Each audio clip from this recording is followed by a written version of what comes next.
Michael, I'm cold. Well, damn, Jackie, I can't control the weather. Kelso!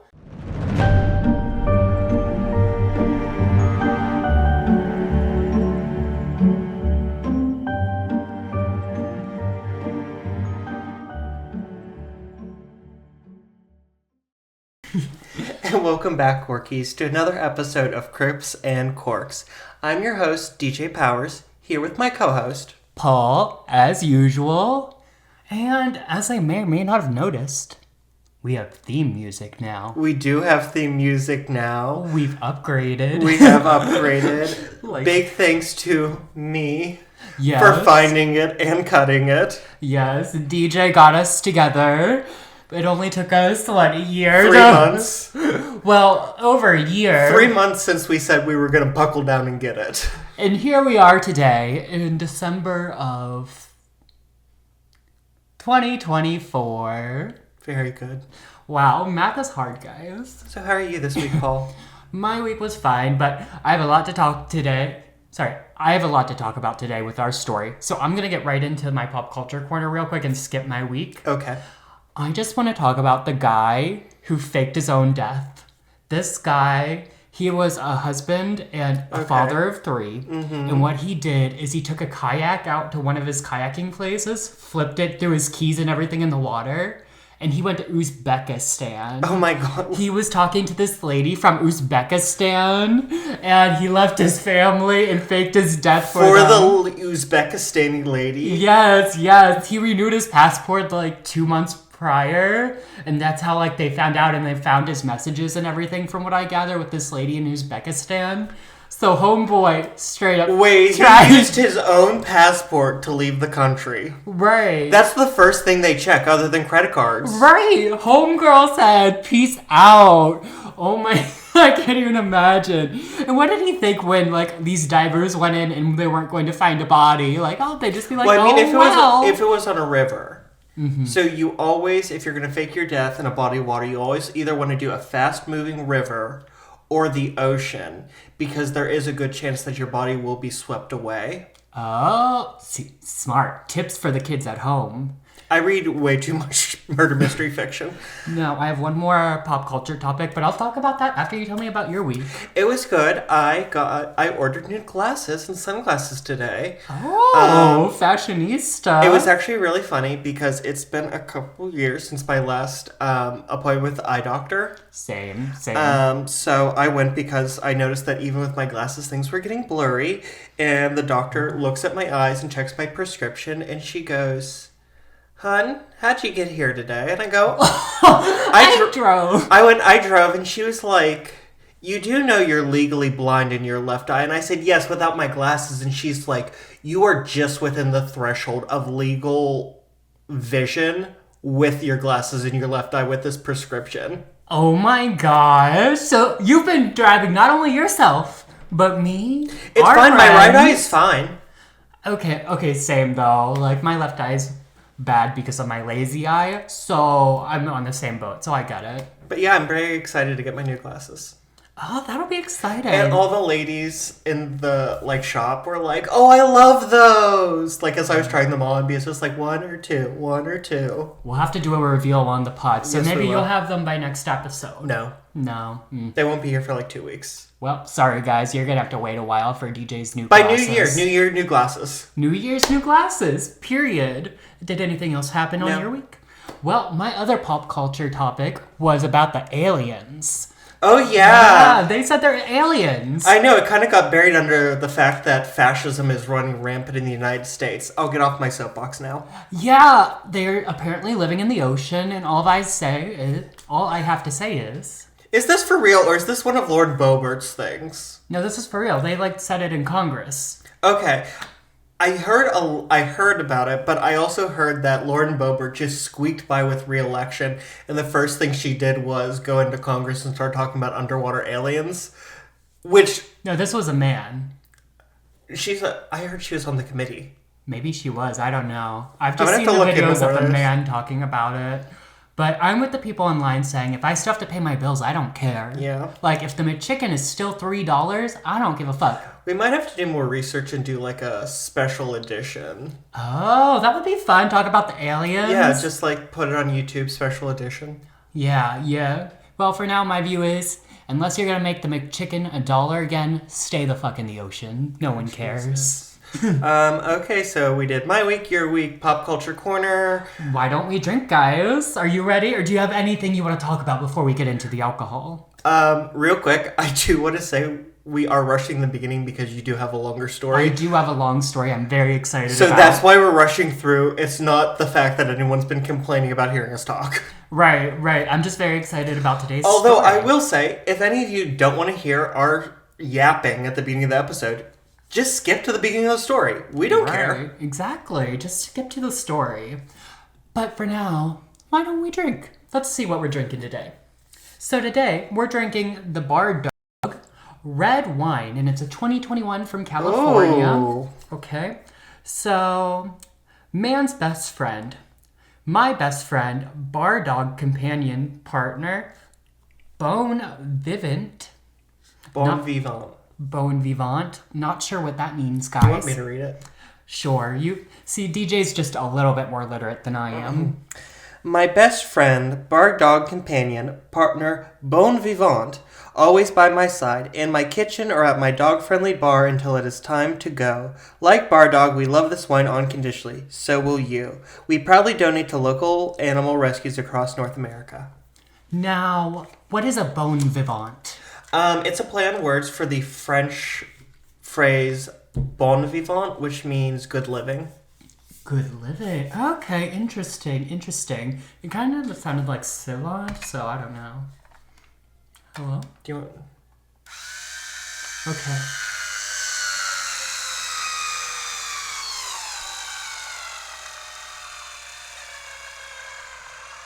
Maybe I shouldn't hold it sideways. Woo. Did you learn nothing from the mermaid bubbly? Have you learned nothing? Jojo! Have you learned nothing? Apparently not, because she sprayed us both with cheap-ass champagne. Okay, time for the ASMR pour. The ASMR, if you will.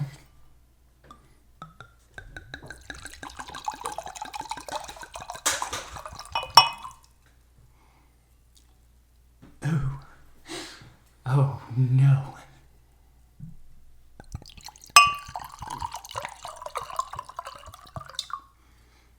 Okay. Cheers.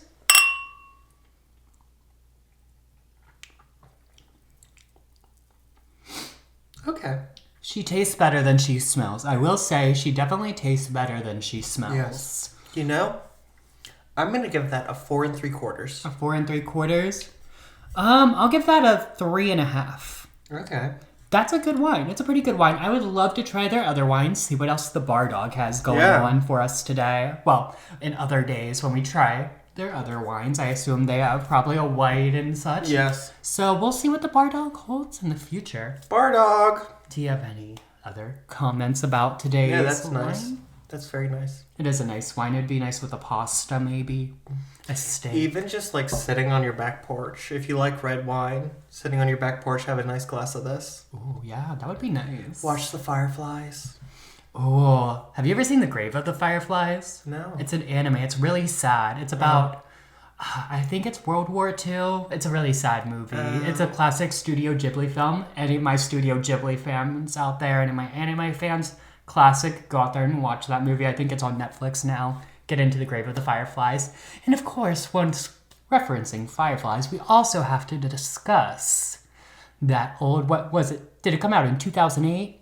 You wouldn't believe your eyes. Oh, Firefly. If 10,000 fireflies. Owl City. Owl City. You remember Vanilla Twilight by Owl City, though. Yes. Oh my gosh, Owl City. It was that girl for a couple months. They came back. Didn't they do a song with, was it Kesha? Pink? Did they? Taylor Swift? It was a blonde singer. DJ said they all looked the same to me. It was one of the... I just remember she was blonde and it was a woman. Ooh. I don't know. That doesn't narrow it down. We'll look it up later. We'll see. But for now, DJ, why don't I tell you a story? Okay. Everyone has two sides to them. One side they show the world, and the other side, the person who they really are. The duality of man makes you question, do you really know anyone? Is someone you've known your entire life really who they say they are? Can you really ever truly know someone? Well, for Julie Baumeister, the man she thought she knew and could count on most in the world turned out to be someone she didn't know at all.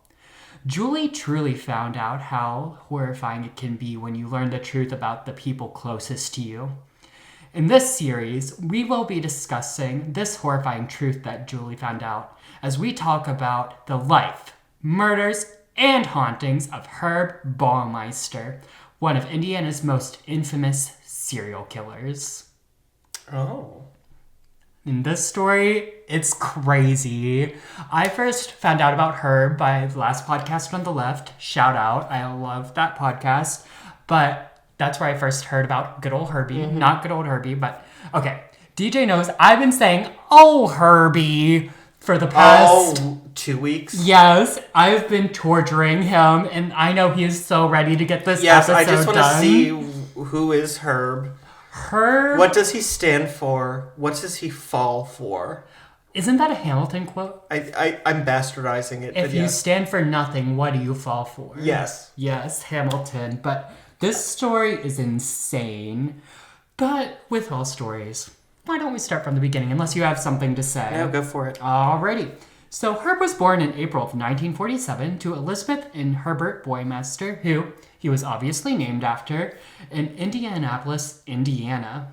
Now, he was also the oldest of four, and his dad was an anesthesiologist. So they had money growing up for sure. They were definitely comfortable. But, also having a doctor for a parent, it comes with living up to that expectation that parent has for you, right? I wouldn't know. I'm a disappointment to both of my parents. Same. Honestly, we can't relate on that. That's a mood. Sorry, low-hanging fruit. No, it's fine. So, right off the bat, we have great expectations for Herb. He has to live up to this doctor father. Mm-hmm. And Herb was actually pretty normal growing up as a kid.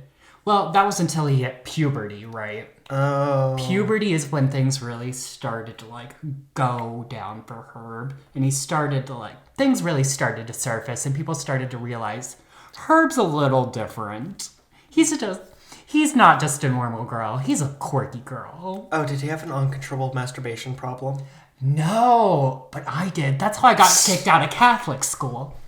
Just kidding. I never went to Catholic school.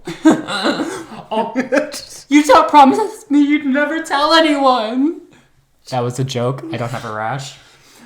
But Herb was very much not a popular kid. He was one of those kids who faded in the background. He was very nerdy. And actually, most of his classmates don't even remember him, except for a few weird stories. Oh, that's sad. See, Herb really... We'll get to this part, but Herb really didn't, make an effort after puberty to, be in any social circles. Actually, after school most days, he would go home and just enjoy a peanut butter sandwich, his favorite snack, and carrot sticks. And he had no interest in dating. He very much went inside himself. Can I just say, I love peanut butter sandwiches, and I do enjoy carrot sticks.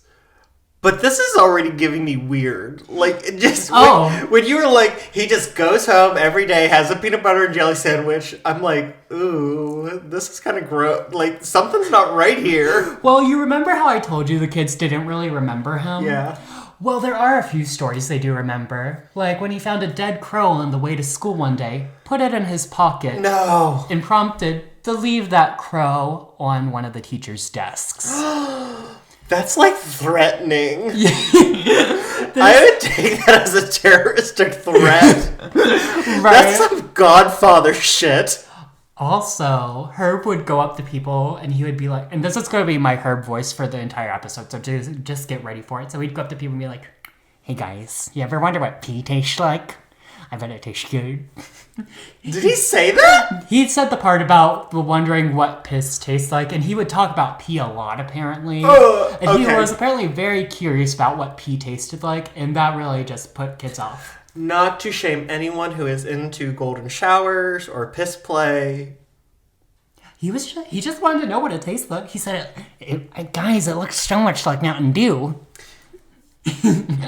First of all, did they have Mountain Dew back then? This is like the 80s. Wait, no. 70s. What year did Arthur was born? 74? 47. So yeah, it would be like 60s, 70s. Okay, period. Second of all, if he wants to know what piss tastes like, just ask Bear Grylls. Every one of his, like, Wild Man episodes, he ends up drinking his own pee to survive. Okay. I'm starting to think he just likes it. Sorry, I had a moment there when I realized 1947, because then I remembered the years he went to college. But it does make sense because he did go to college 20 years later after 1947. Okay. So I had a little mini, like, holy shit. It's fine. I was covered by talking about Bear Grylls and his piss play fantasy. So, these actions would obviously make Herb's father, like, worried about him. So he would actually... I'm worried about him. Well... A lot of people were, honestly. So he would actually check Herb into a mental, like, hospital when he was in high school. And allegedly, they would diagnose him with paranoid schizophrenia and antisocial personality disorder. Now, this was allegedly. There's really no real record of this. It's a bunch of articles that say this happened, and they all reference each other. So it's like, this article said this, and this article said this. So it's like... all these people saying this and just referencing each other, it doesn't come from, like, any real, like, documentation. What? Oh my god, I can't remember from, like, in meditation classes, like, there's the spiral of silence where you just, like, get so overwhelmed by, like, everyone else's opinions, you, like, shrink into yourself. But there's another, like, spiral where it's just, like, an echo chamber. Right, exactly. It is an echo chamber, and it's easy to get caught up in that echo chamber. I forget what the term is for it, but when you go online and you're just looking for things that only validate your views and you ignore... Spiral of validation. Period. Thank you. Yes, exactly. Yeah, they're just validating one another. Yes, exactly. See, we have degrees. We just act dumb. Yeah. No, we are dumb. We just act smart. Listen, I do my best, okay? Okay, one story I do like, though, that really illustrates Herb's nerdiness growing up is he had what he called the Weather Club. And it was him and his friend. And what they would do is they would take a globe and they would spin it. And wherever it landed, they would pick on a random place. And they would report on the weather there. And of course, Herb would moderate just to make sure things were going to plan. Him and his one friend. Yeah, I imagine this was, like, probably when he was, like, in middle school or something. So this was not a club. It was him and his one friend. And they made the Weather Club. Now that's nerdy, bitch. First of all, when you said they spun a globe, I thought you were going to say they just pissed on that place. Because it was all adding up towards that. But I don't know what's worse, them pissing on a globe or them just being like, the weather in Mongolia today is... Oh my gosh. So, Herb would make it through high school, and then in 1965, Mr. Baumeister attended Indiana University for a semester before dropping out, but then he returned in 1967. Now, he never would earn a degree, and actually also in 1972, he would also do a semester at Butler University. Now, I'll give you a guess. What do you think Herb studied? Is it something stupid? No, it's exactly what you think a serial killer would study. Anatomy? Exactly. He studied anatomy. And I can just picture him being like, guys, where are all the men's corpses? These are all women. What the heck? Guys, when do we get to touch the corpses? See, I don't like it. As you can imagine, at this point in Herb's life, he's doing his best to, like... So I took anatomy in high school, and I just had this vivid memory, and we had to dissect a lamb's heart or a sheep's heart. Mm-hmm. And one of the girls in the class took one of the valves, like the sphincters from the valves, and she decided that she was going to keep it as a ring. Oh, okay. Well, that's crazy. She's not a serial killer as far as I'm aware of. But that was the thing that happened. Ooh. That's crazy, bitch.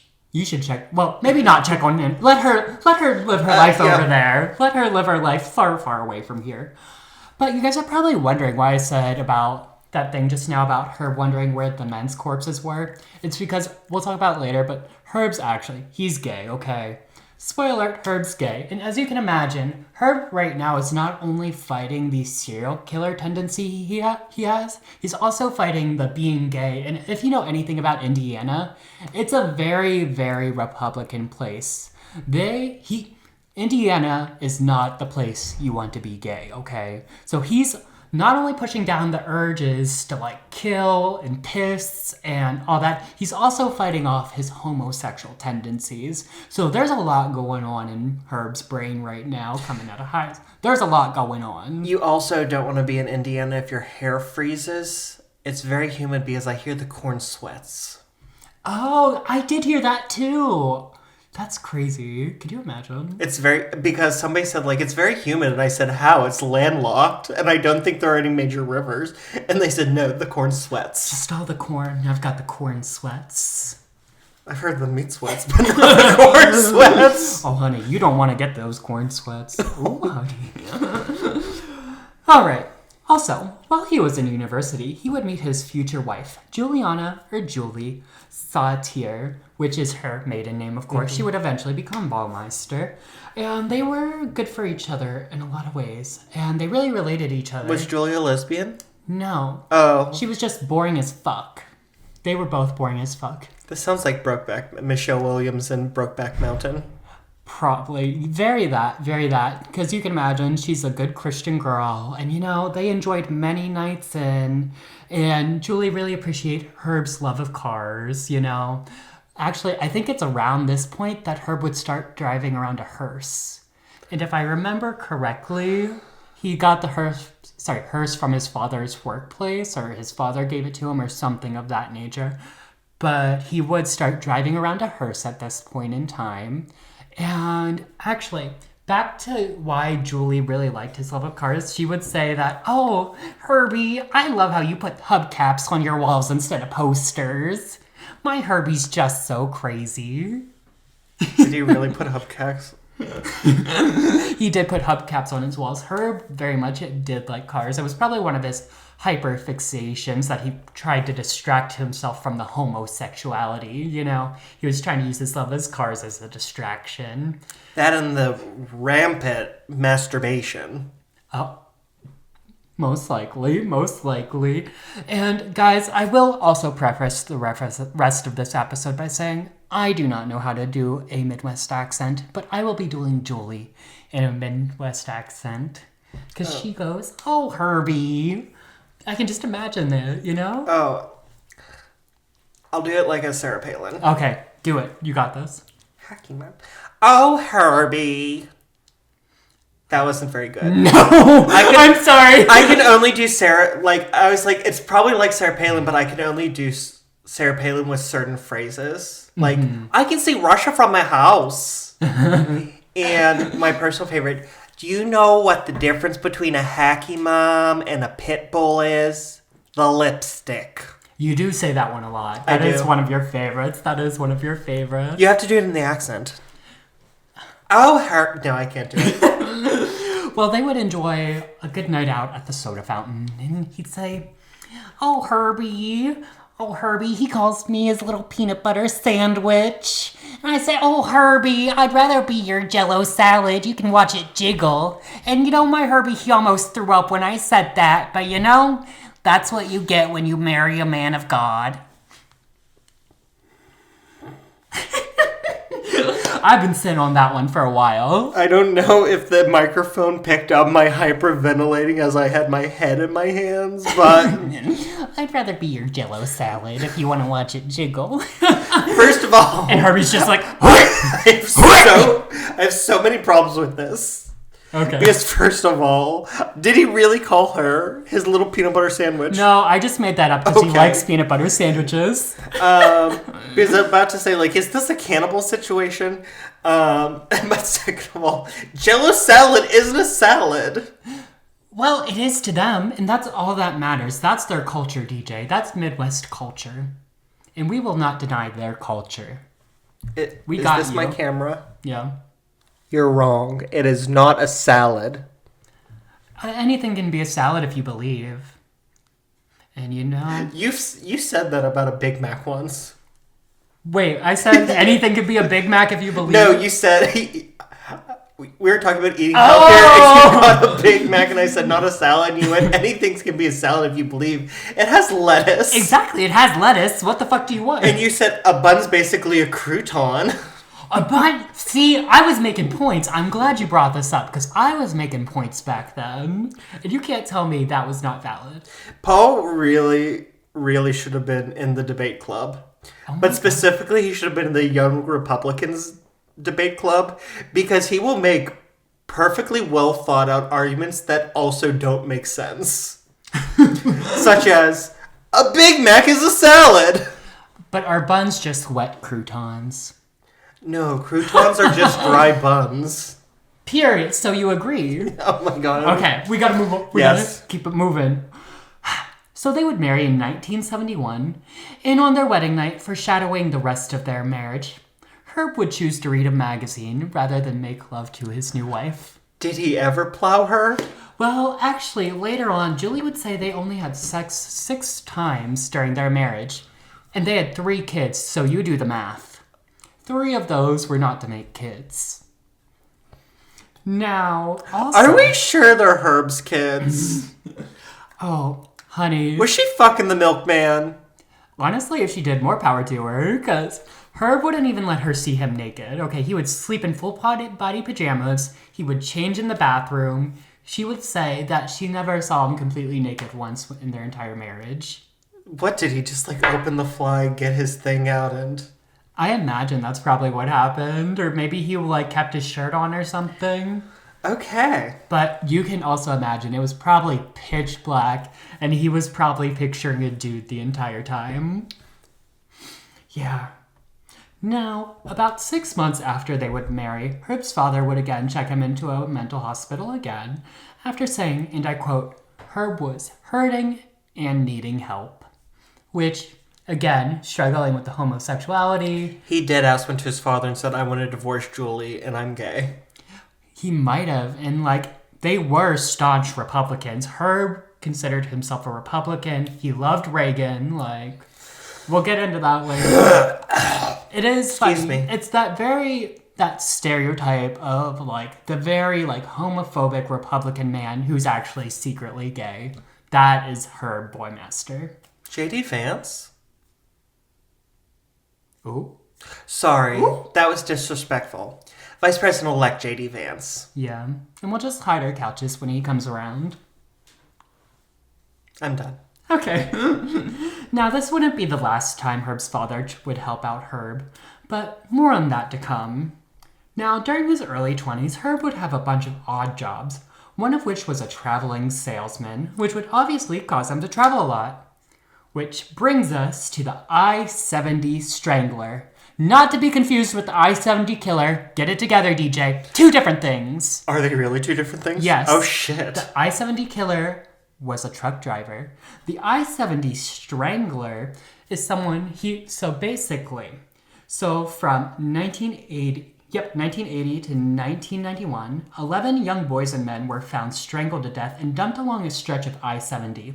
The victims were picked up at local gay bars or areas near them in Indianapolis and strangled to death, and then their bodies dumped along I-70.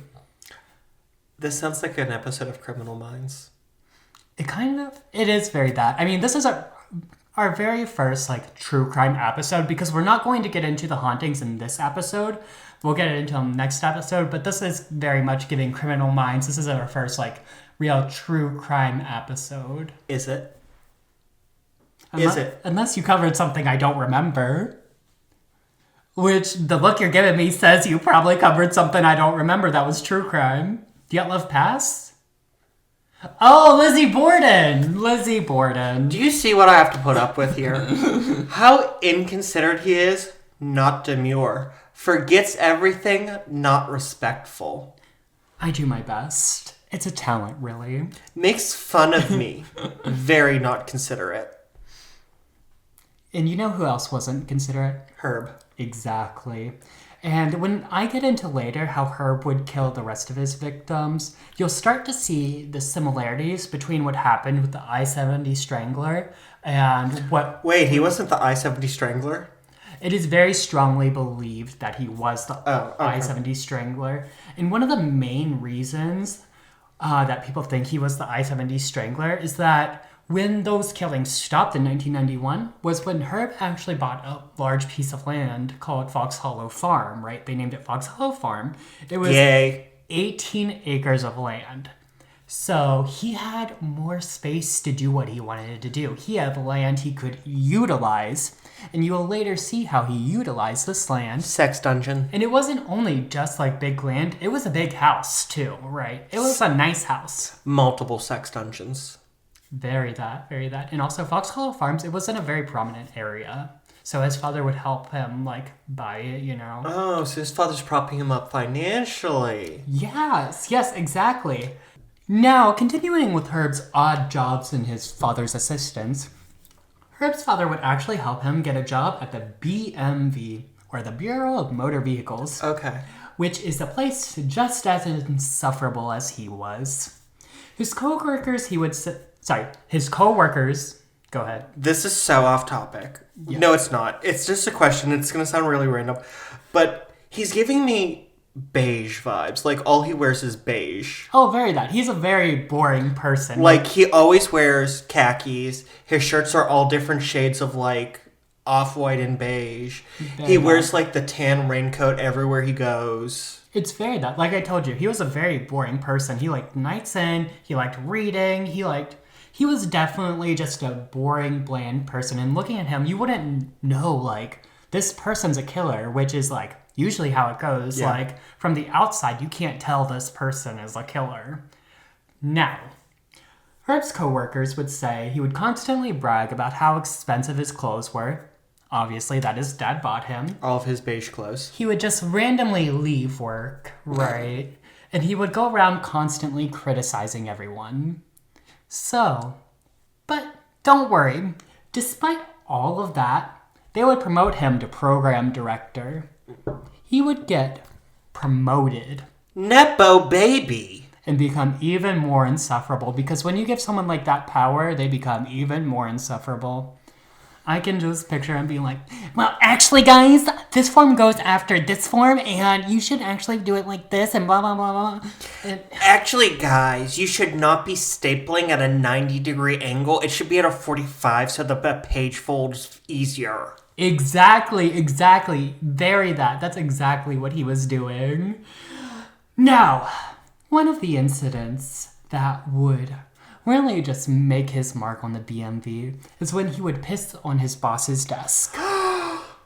Piss Boy makes a comeback. He did? Why? I guess he pissed him off and he pissed on his desk.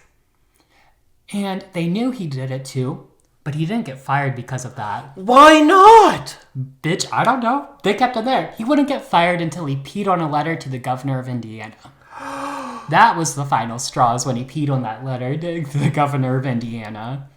And some sources do say that the governor of Indiana himself might have been the one who actually fired him because of that.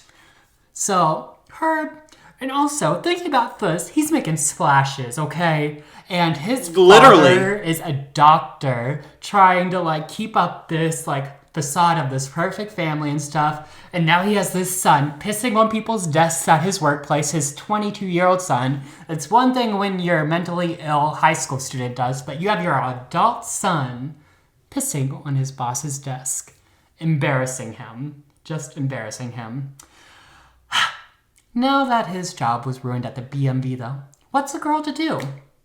Well, Herbie would always enjoy going to garage sales and picking through the trash, trying to figure out, like, ooh, maybe this is worth money, maybe this is worth money, trying to basically flip things, like, and going back to the Reagan thing, he liked collecting Reagan bumper stickers, apparently, like, used bumper stickers, too, that really had no value, because I guess Homegirl really liked Reagan, you know? It's giving hoarder. We'll get to that. So, Herbie would take a good old job working at one of the local thrift stores, and he would always bitch and complain about how he could do it better, and if he ran a thrift store, it would be the best thrift store ever. Then why don't you? Good question, because he did. He would open a thrift store with the ever-creative name Save-A-Lot. So it's basically Save-A-Lot without the E. They took off the E. And I can just, picture them coming up with this name and Julie being like, "Oh, Herbie, that's Save-A-Lot? You're so crazy. You just come up with the darndest things. People are going to love it." Don't bring Julie into this. I'm still trying to wrap my mind around her 3 immaculate conceptions. Oh, honey, there was nothing immaculate about those conceptions. Herbie, he definitely put it in. And those kids were his. Well, are his. He realized that his pull-out game was not as strong as he thought. Well, 3 times it was. 3 times it was. But that's only 50%.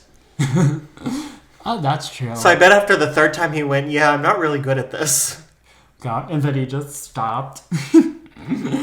Okay, so they opened the store, and it would actually do really well the first year, and they would actually make enough money to open a second store.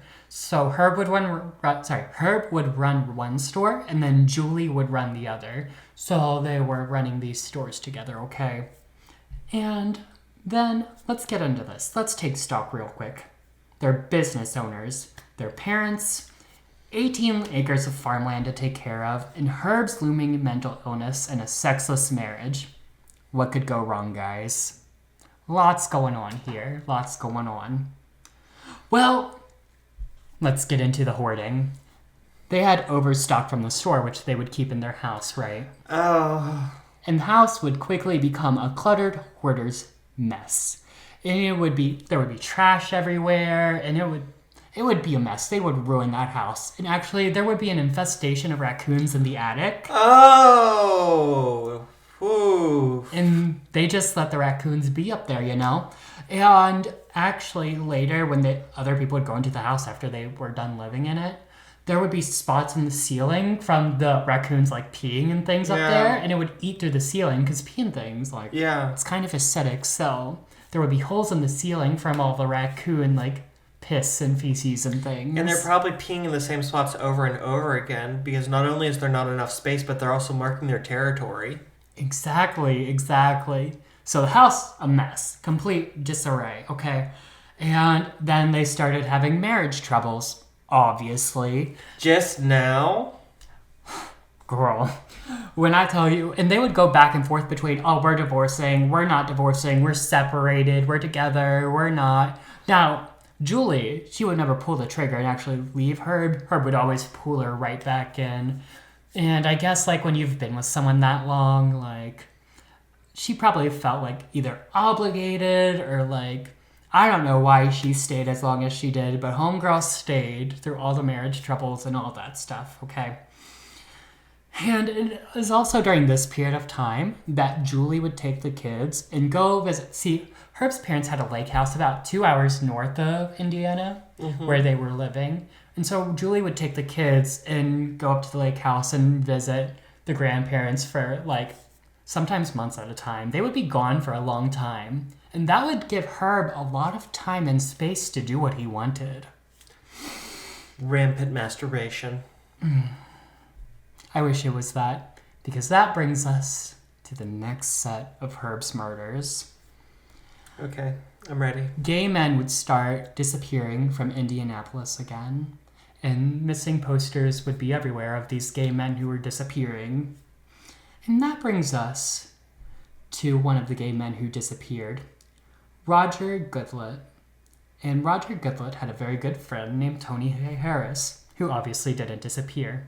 And one night, Tony Harris would be out with his friends, and he would see this man kind of eyeing Roger's missing poster. And it made him very uncomfortable how he was looking at this poster. Almost like he had a hunger in his eyes when he was looking at his poster. And there was something deep down in Tony that told him, this was the man that killed my friend. Trust your gut. So, Tony, being the brave soul he was, he went up and started talking to the man. and the man introduced himself as Brian Smart, who we would later come to find out that Brian Smart was the name Herb would use as a disguise or alias when he would go to these gay bars, so like no one could trace it back to him, you know? Because and think about this too, he's like a prominent business owner in the community too, because he has these stores and everything. People probably know his father and stuff, so he has to use this alias. Like, even if he wasn't killing people, he'd probably still like use a different name so he didn't get caught. I mean, he's in a whole fucking marriage. Well, also, sometimes it's just fun when you're in a bar to, like, assume another identity. That's true. We do that. We have our own, like, we won't tell them on the pod in case people meet us in real life, but we do have our aliases. Not surprisingly, DJ's is British. No, my last one wasn't. Oh, it wasn't? No. I could have swore it was British every time. No. British is just your default. Yeah. It's kind of iconic. I haven't been so drunk that I've switched to the British accent for a couple of years now. Ooh. Yes, it has been a while. And we're going to try and keep it that way. We're going to try, because when DJ gets in that British accent, it's crazy. That's how you know the night's getting crazy, guys. When he switches into that British accent. And you know it's my default. Like, that's my default factory setting because it won't turn off. Yeah. It does not turn off until the next morning. You know, yeah, when the British accent comes out, you know we're having a wild night and it's game over, girl. That's when it's time to put me in the back of the Uber. Wait, say that one more time? That's when you know it's time to get in the Uber. Gee, that is time. That's how you know it's time to get the fuck out of the bar and it's time to go home, sister. Okay, so Tony and Herb are talking and stuff. And Tony is... like, he is very determined to get something out of Herb. And I apologize if I use Herb and Brian's name interchangeably throughout this part of this section, but they do refer to him as Brian and sometimes, because that's what they're calling him, Brian. Like, Tony's calling him Brian throughout all this. So I apologize if I use Herb and Brian interchangeably through this part, okay? Now, eventually Herb would ask Tony to go back to his house. And... don't go. Tony agrees to go. And whether you think this is a smart decision or not, Tony would convince Herb to actually drive him there in Herb's car. And now, get into the reasoning behind this, because Tony wanted to leave his car behind, so there was a marker of where he was last. Exactly. So he was like, if I leave my car here, someone will know, like, this was the last place I was before I disappeared. And probably someone saw him leave with this guy, right? So he would tell him that he was a landscaper, and the house was actually his boss's house, and that his boss was gone for the weekend, so they would have the house to themselves, and there was a pool, because the house had a pool in the basement, right? No, because... No, because what you do, the correct thing is, when you're the landscaper and it's your boss's house and he's away for the weekend, you go, no, this is my house. See... Herb didn't want it traced back to him, you know? He's doing his best to be like, hey, this is just my boss's house. Anything you find there, it's not me, it's his, blah, blah, Don't blah. mind the family pictures with me in them. Well, he would actually lead Tony straight to the basement pool, right? And when he got to the pool, he witnessed his first red flag. See, Herb actually set up mannequins around the pool. Some of them had wigs, they were in different positions. He just had mannequins set up around the pool. And his explanation for this was, sometimes I get lonely down here and they keep me company. And if you also recall, he told Tony that he doesn't live there, that it was his boss's house. This is not a red flag. This is a red flashing neon sign. Exactly. These fucking creepy mannequins. He's saying, these mannequins keep me company when I'm lonely. You said it's your boss's house. Why are you in this basement all the time then if it's your boss's house? Like, so many red flags and so many contradicting things so far. So, he would offer Tony a drink. Now keep in mind, Tony's playing it smart, right? He's trying to stay sober, and actually he's acting a little bit more drunker than he actually is. To kind of like make her feel a little more comfortable, right? He kind of wants Herbert to think that Tony's a little impaired. Yes. Right. But so he slips up. What do you mean? Oh, so yeah. That Herb slips up. Yeah, so Herb slips up. So Tony denies the drink, and that really pisses Herb off. And Herb goes and disappears into the bathroom for a period of time.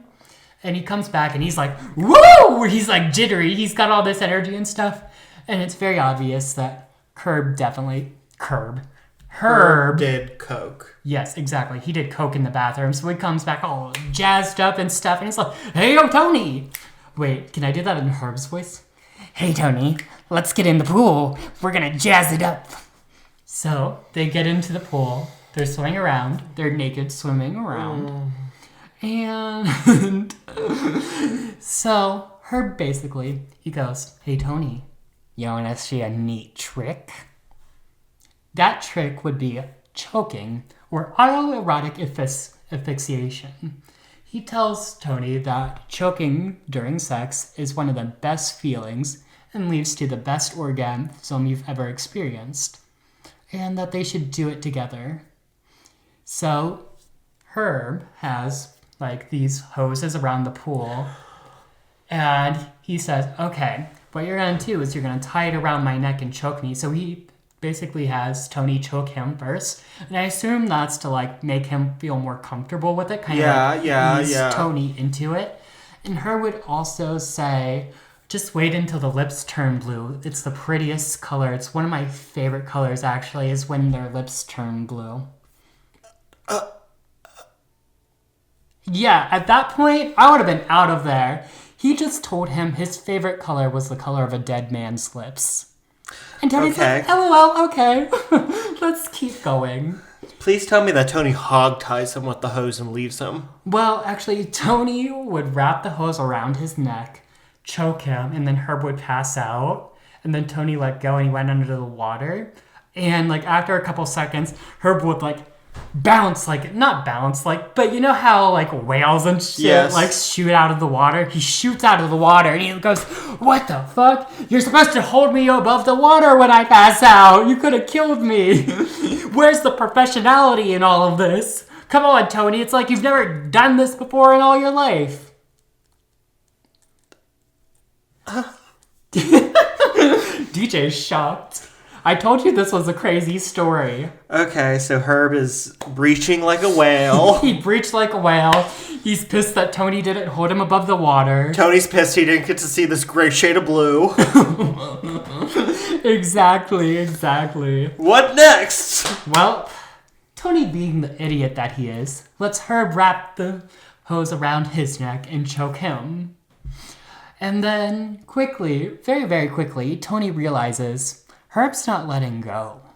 So, Tony fakes passing out, right? He fakes passing out, and then Herb eventually lets go because he thinks, okay, he's passed out. We're done here. Okay, period. And then, obviously, Tony comes to, right? And then, are you ready for this? I have to catch my breath for this one. Once he sees Tony came to, Herb is pissed. And he says, you scared the shit out of me. People can die doing this. And do you know what Tony responded? Do you know what Tony said, the ever brave soul he was? He said, is that what happened to Roger? How many people did this happen to? And Herb just stares at him. And that, I don't know if I could do that, because confronting a serial killer face to face like that and just confronting them when there's no one else around, Herb could have very easily lashed out and murdered him right then and there. Because at this point, Herb now knows, like, he knows something. Well, Tony doesn't know exactly yet, but like Herb knows he's onto it. Exactly. Like I said, Tony choked Herb first. He should have choked him till he passed out, hog-tied him, and left. Exactly. But here he is, standing face to face with good old Herbie, fucking confronting him about these people that he supposedly killed. And then Herb just stared at him. And then kind of just moved on like nothing happened. Ooh. He drank a little more and passed out. Now, when Herb was passed out, Tony would take this opportunity to go explore the rest of the house. Try and see if he could figure out whose house this really was. So obviously, like you said before, when he went upstairs, he would see the pictures of Herb's family and everything, pictures of kids. So he knew, like, something's going on here, but he couldn't find anything upstairs that would lead him to tell him what, like, Herb's real name is. Like, because at this point, he only knows him as Brian Smart. Right. So he didn't find anything upstairs. So he would go back down and he was like, okay, maybe his ID's in his wallet, right? So he goes fishing around in his pants pocket. Oh, no. And Herb kind of, like, stirs. No. But he doesn't fully wake up. Oh. So that scares Tony enough to, like, drop his pants and not look for the ID anymore. And so Tony's like, okay, here we are. And he pretends to sleep for the rest of the night. He should have left. He really should have left. Like, while Herb was asleep, he could have easily gotten the fuck out of there and walk. Just fucking walk. Like, I'm sure there's probably a house close there. Or, like, even just, like hey, make a run for it, girl. Literally go to the nearest house and, I'm so sorry for waking up. Can I please call a taxi? Right. Like, there are so many things Tony could have done here. But, well... Or, at the very least, go to the nearest house. I mean, I'm pretty sure, like, being choked... Yes, Tony consented to, like, trying erotic asphyxiation. He did not consent to being choked to the point where I know he pretended to pass out, but that was the only way he was going to get out of it alive. Exactly. He probably could have called the police for assault. Honestly, but, you know, here we are. Wake up the next morning, right? Herb wakes up, and Tony's like, can you take me back to, like, the town? Can you take me back to my car? Whatever. And Herb's like, yeah, sure. And so they get in the car and they drive back. And then, as he drops him off, Herb goes, hey, you're a good sport. We should hang out again soon. So Herb had a good time, I guess. Or maybe, like, he was trying to lure Tony back in because he knows, like, Tony's onto him and that's why he wanted to hang out again. Either way, it's not good. Yeah. I'm going to bet he was trying to lure Tony back in so he could kill him. Because he knows too much now. I think any of these guys that he, like, killed, if he didn't get them the first time, it was, you're a good sport, let's hang out again. Exactly. If he didn't get them the first time, he'll get them the next time. So even though, like, Tony obviously knows something, I think it's, in Herb's mind, it's, I'm going to kill you, whether you know something or not. Right. Now, like you said before, why didn't he go to the police? Why didn't he? Well, he actually did after Herb dropped them off. But, you know, the police didn't believe him. Oh, of course not. With no real evidence, they just brushed him off like, oh, it's this gay drunk guy. And like I said, they're in Indiana. It's a very Republican place. They don't care, really. They don't want anything to do with gay people. No. And also, the police, there's all these missing posters of these gay men around town, and they're like, they're just drifters. They're probably just ran away from home or something. The police don't care. And unfortunately, this is still a part of our society today where... Exactly. LGBTQ plus crimes are less prioritized. I mean, not just LGBTQ. I mean, minorities in general. Yes. I mean, you see it with other serial killers, too. They would target minorities because not many... They figured, like, hey, I'm more protected than they are. Oh, my gosh, yeah. There's, like, a huge... The only thing I can think of to say it is a pandemic, for lack of another word, of indigenous women out west. Mm-hmm. They just go missing and, like, the police do nothing, and it's like, you know Indians are, you know how the reservations are, they probably got high and roamed off into the desert. Exactly. And it's crazy that the police would just brush people off.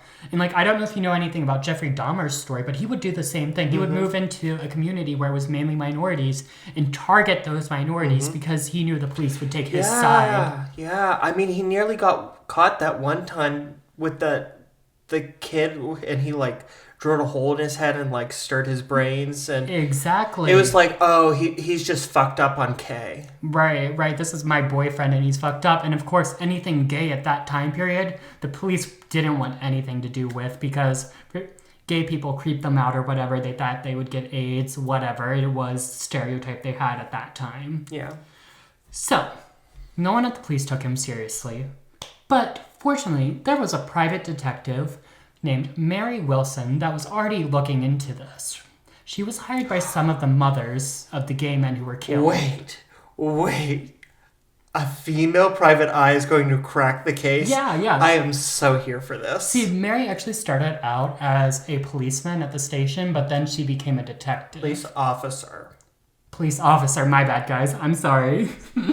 So she was hired by like some of the boys' moms because obviously That's good. Gay men are super close to their moms. So like the moms are like missing them and looking out for them. And of course the police said the same thing to them. Oh, your son, he's a gay drunk. He probably just ran off or something, like, and didn't give a fuck about it. No, I'm also very close to my mom. I talk to her more, but I don't like Ouija boards, and psychics are just too expensive. Right. Dear. And if you know about DJ's lore, you know why that's funny. I think I gave enough context clues. Right. Okay. So, she would hear about Tony's story, and Tony would tell her this story and stuff. They would try and go, because Tony didn't really exactly remember where the farm was because it was dark and stuff. So they would drive around the area to try and find the farm, but he didn't remember it enough to like point out which farm it actually was. And they would actually have several plans to like try and lure Herb like to the gay bar and then Tony get like his information or something on him. But Herb like must have known like something was going on or something because like he wasn't out and about. Tony didn't see him for a while, whatever it was. His family probably came home. Maybe. It could have been that. Maybe Julie did come home with the kids or something. But he would successfully avoid Tony and the detective for a long time after this. But they would actually get very lucky one night as Tony would be out at the bar with his friends and then he would see none other than Brian Smart or Herb. And he was like, he told his friends, go get that license plate. I'm going to go talk to him and distract him. And so that's what he did. He goes, hey, show my friends that cool choking thing you do. And Herb was like, because like now he's got like all these people looking at him for these choking thing. But luckily, his friend was able to get that license plate night off his car. And so they take the license plate back to Mary. And Mary is able to find out that Brian Smart is none other than Herb Baumeister. And who is Herb Baumeister but a business owner in the community? So Mary goes and she shops around a bit. She's just waiting for Herb to like show up at one of these, his own business really. Like the Savalots. Yep, the Savalot. And she actually has to go there a couple times before she sees Herb there. Because honestly, Herb was not a very good business owner, all right. That checks out. And sometimes he would even show up drunk with one of his like guy friends there, and they would just like drink at the thrift store, right? That checks. And also during this period of time, there's like the stores would open and they would close because they started losing money. Mm-hmm. I mean, Herb quickly realized like the part of town that the Savalots were in, they were kind of like poor parts of town, and they were kind of like a Goodwill. Yeah, he wasn't running an upscale antique store. He's running a thrift store. All the donations, like, they weren't like living up to what he was trying to get, okay? But nonetheless, Mary eventually like finds him, right? And she confronts him and she's like, hey, I have a few questions about you. I'm investigating some missing gay men, like, here. And then obviously he's like, gay? I don't know what you're talking about. I'm not gay. What are you talking about? Why would I know anything about these gay men?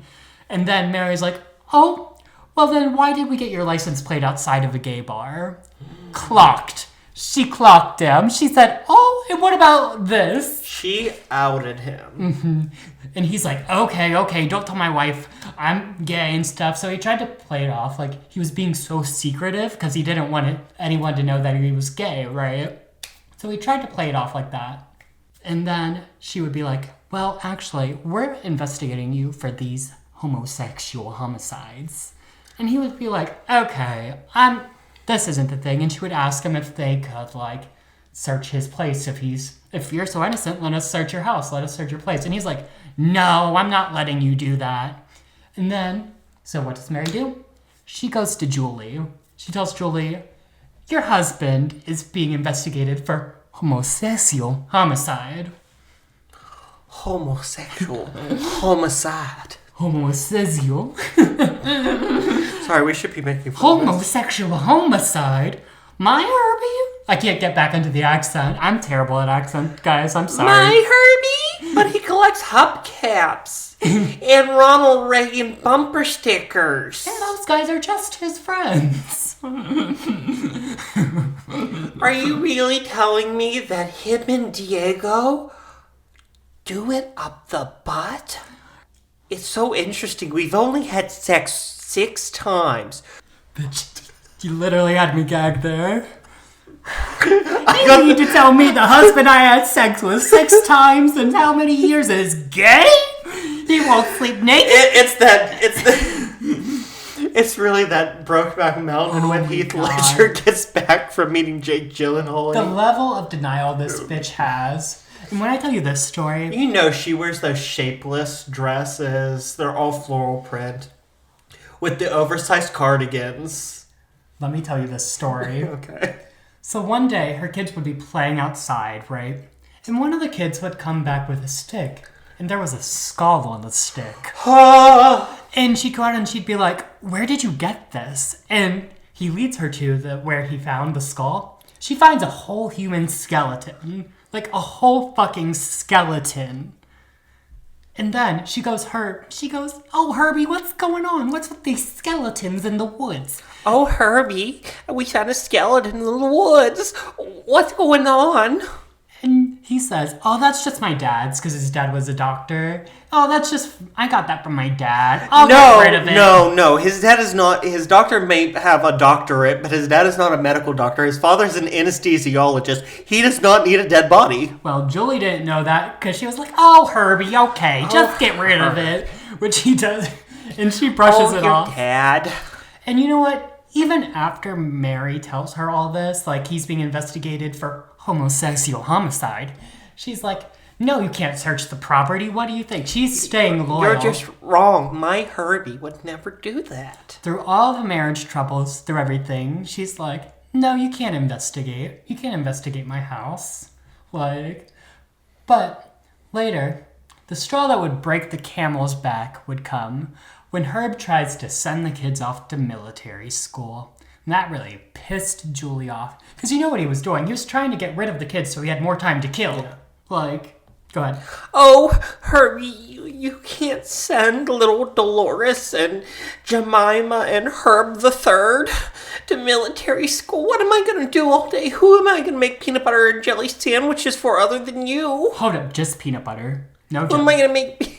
That's the real reason. That's the real reason he wanted rid of the kids. He was like, how can you put jelly on peanut butter sandwiches? It's just not right.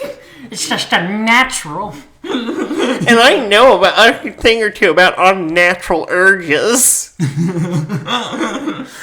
Okay, so Julie gives them permission to search the house now. And they very, very quickly discover in the yard bones. Shocker. And not just bones, bone fragments. Because what Herb would do is there was a burn pile, and there was a bunch of beer cans around the burn pile, and he would burn off what he could of the bodies, try and break up the bones, and just toss them in the woods. And this would also attract scavengers because he didn't get all the meat and stuff off. Yeah. And honestly, it probably made the raccoons really happy, honestly. And I wouldn't be surprised if, last podcast on the left pointed this out, but the raccoons probably did, steal some of the bones and take them into the attic. So I imagine there were probably some bones in the attic, too, that the raccoons stole. But Those trash pandas. So they brought in people, and they had to put flags everywhere they found bones. And there were hundreds of flags there, because when you break up bones, there's a lot of fucking pieces. I can just imagine them being... Aren't evidence flags yellow? I can just imagine, the lawn being a sea of yellow.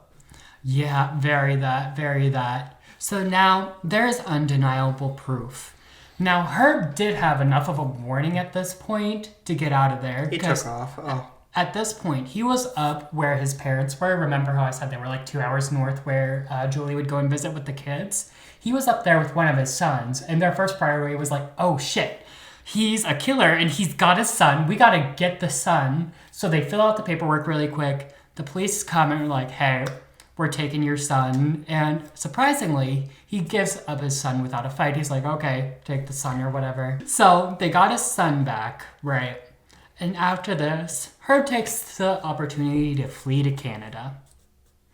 So he crosses the good old border into Canada, driving around a couple days, and actually, during this couple days, a Mountie would catch him, like, sleeping in one of his cars, which, if you don't know, a Mountie is the Canadian police.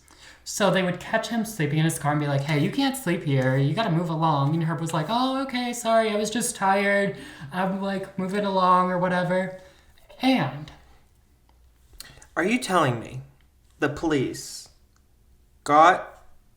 Well, I don't think she knew who Herb was. Like, I don't think, like, there was, like, this massive search yet. Because I feel like... No, what I'm saying is, you mean they had a court order to take his son off of him. Yes. They had him. They have the evidence. Yeah. They could at least take him into protective custody. Right, they really... See, the police really They shat the bed. The police failed everyone in this situation. Herb got away and he got to Canada. The Mountie found him sleeping in his car. And one thing the Mountie did note was a large amount of videotapes in his back seat. See, one thing, when the police were searching around the pool area, they found a semi-hidden video camera. Oh, no. So it's believed that Herb probably filmed these killings. And those tapes in the back were just like the tapes of these killings that he obviously took with him so the police wouldn't find it. And he's over in Canada. And Herb would eventually pull over in one of the parks and decide, it's over, it's done. He would write his suicide note. And his suicide note basically detailed his failing marriage, his failing business, and being the ever pussy he was, the ever bitch he was, he made no confession of killing anyone, no confession of the murders, nothing. Don't tell me what you're about to tell me. I don't. It doesn't end this way. Well, the way he ends a suicide note is, get this, the way the suicide note ends is, I'm gonna eat a peanut butter sandwich and go to sleep. He would eat that peanut butter sandwich, put a gun to his head, and kill himself like the true pussy he is, giving no one any closure, nothing. Now... They had him! They went to get his son! They could have. The police could have had him then and there, but the police shit It's just, the bed. They failed. It's not even your under arrest, it's you need to come with us for questioning. The police failed everything throughout this entire story. They ignored the victims. The police failed in this story. So, he committed suicide on July 3rd, 1996. The remains of 11 men were found on the farm, 8 of whom were identified. One of those men was Roger, of course. Well, I'm glad that Tony got the closure that he found. Yeah. Roger. Yeah, and one thing about Roger, like, the day before he was murdered, he actually got to spend the day with his mom, and then he went to the bar, and that's when he, that was the night Herb got him. Now, this is the part, one of the things that really pisses me off is now that we have to say suspected serial killer. Even though we have all the evidence, we know this bitch 11 bodies. 11 bodies. Right, they don't just show up there. But since we don't have a confession or anything, they have to say suspected serial killer. When we know this bitch did it. Well, also, okay. And it's also that because he was not alive, they couldn't put him on trial. Exactly. So even though all the evidence points to it, there was no real closure. There's guilty. You can't because in the justice system you have to bring things to a court, prove to a jury of your peers. Exactly. But you can't do that to a dead person. And you know what's sad too is the people whose bodies will never be identified. So there's just a couple families out there whose son's gone and they'll never know was my son one of those men killed at that farm? Yeah, and honestly, who knows? There could have been a lot more gay men who were missing, mm-hmm. who a good chunk of them had nothing to do with Herbert. That's true. And so there's just 3 bodies, and it's like, okay, and now we have like 30 other right missing people. Or on the other side, he had something to do with all of them, and those bodies are just out there somewhere. That's true. I mean, we can even bring it back to the I-70 stranglings. Yeah. Like, now that he's gone, we're not going to have closure on that there, which we pretty much know it was Herb that was strangling those guys, because at that point he didn't have the farm to try and get rid of the bodies, so he just dumped them along I-70. So, and I'm going to try and keep my composure while I read this final statement about this part of the episode. It is with a heavy heart we dedicate this episode to those men who lost their lives.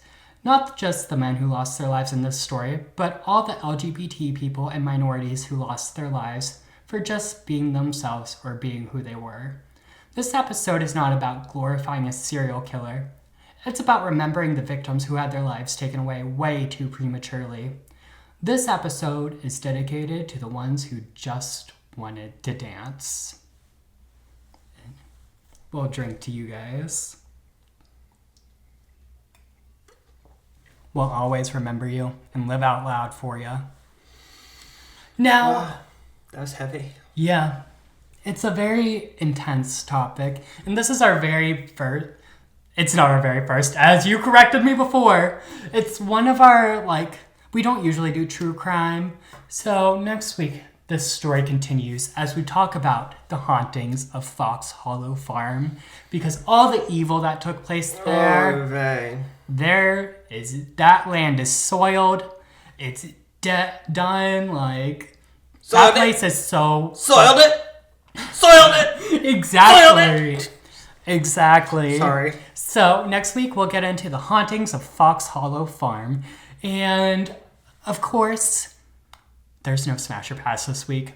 Too serious of a topic for Smash or Pass this week. Maybe we'll have one next week. We'll see.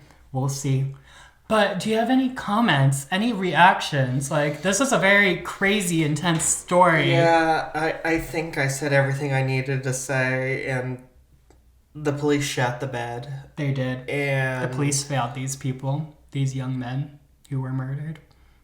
And it's really fucking sad. Yeah. Yep, it's really sad. Especially being in the gay community ourselves and seeing how this could literally happen to any one of our friends or even us, it really hits close to home, you know? It's a crazy sad story. It is. So, sorry we can't end this one on a happy note, you guys. I hope you guys enjoyed it. Yes. Where should they follow us? Should they email us stories? Maybe email us stories and follow all of our socials. It's down below in the description. Paul, where can they find you? You can find me at my personal Instagram at Paulember, Paulember, and the same for TikTok. And as usual, guys, it's not delivery, it's DiGiorno. And if you'd like to follow me, you can follow me at The Real Deej Powers on Instagram, TikTok, and Threads. And we do like to give back at the end of the episodes, highlight very worthy causes. Right now we are supporting UNICEF with Donald Trump's election and his longstanding friendship with his Israeli Prime Minister Benjamin Netanyahu. The genocide in Palestine is just going to continue and get worse, so please go to www.unicef.org to donate to kids who are being affected by the genocide in Palestine. Also, Donald Trump's election will have far-reaching consequences here at home for many minority groups, women, people of color, LGBTQ plus communities. The ACLU, or the American Civil Liberties Union, charged and brought over 430 lawsuits against Donald Trump in his first administration. They're already gearing up to do the same in his second administration. You can either donate or volunteer at www.aclu.org. And Paul and I are both out and loud members of the LGBTQ plus community, and we are one of the communities that are going to be targeted by the incoming administration. And if you'd like to help, you can go to www.hrc.org and donate to the Human Rights Campaign. I couldn't remember if it was council or campaign. Yeah. But no, they're all really great organizations that are doing great work. I love UNICEF. And then ACLU and HRC just do great work here. And we're going to need it because American democracy is not dead, and we're going to keep fighting for it and keep exercising our First Amendment rights as long as we have it. Period. All right. So on that, that's kind of hopeful. Yeah, period. Hope. Get into it, guys. And until next time, remember to keep your crips tight. And your corks loose. Bye! Oh, Herbie, why do you keep putting me in that peanut butter sandwich?